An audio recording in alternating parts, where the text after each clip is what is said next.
I actually came here for a volunteer information session because I was going to start volunteering here. And she was the dog that they brought into the session.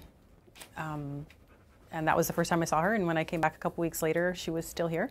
So I just started inquiring about her. And the more that I learned about her, just became more interested and got my family down here to meet her. And yeah, it's a perfect fit for our family. So I've always had animals from puppies. And so this time I wanted to, we had to put our last dog down in the fall, and this time I wanted to adopt a dog that was kind of the dog that everybody else was overlooking. I don't think she sat down for about 11 hours. She was a little stressed.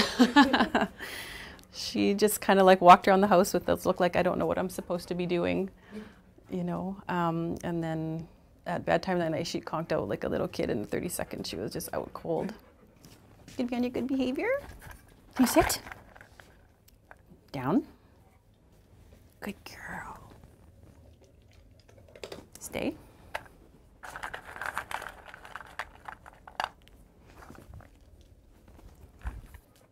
And she just settled in though very easily.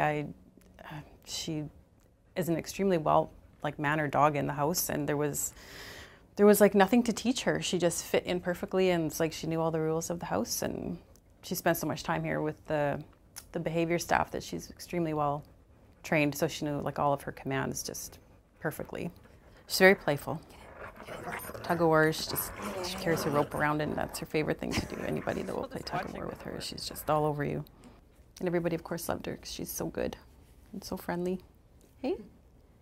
Yes, you are. Looking for more food? Good girl. Yeah, everybody was very helpful. We have family of 5. We got 3 older teenage boys.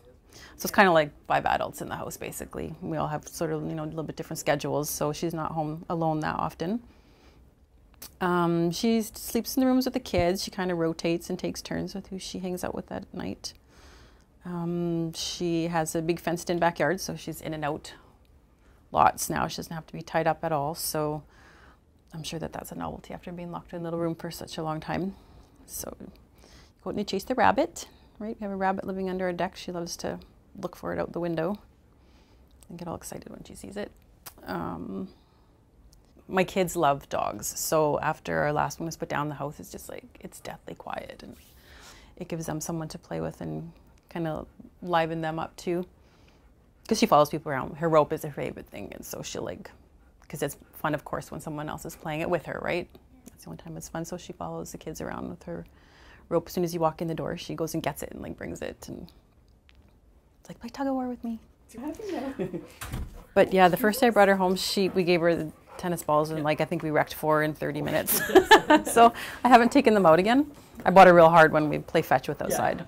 Well, when she was here, she was really hardcore with her toys, apparently, chewed them and swallowed pieces. And yeah, and so when I went home, I had bought her, the $30 per toy kind of thing, so nothing, she didn't wreck it or choke on it or anything, and she doesn't play with them. She plays with the $8 rope that I bought at Walmart. It's her favorite thing.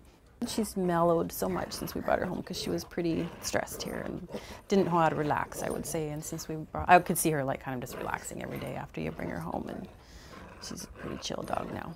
Hey, except when you're playing tug of war. Drop it. Good girl. Oh, you're such a good girl.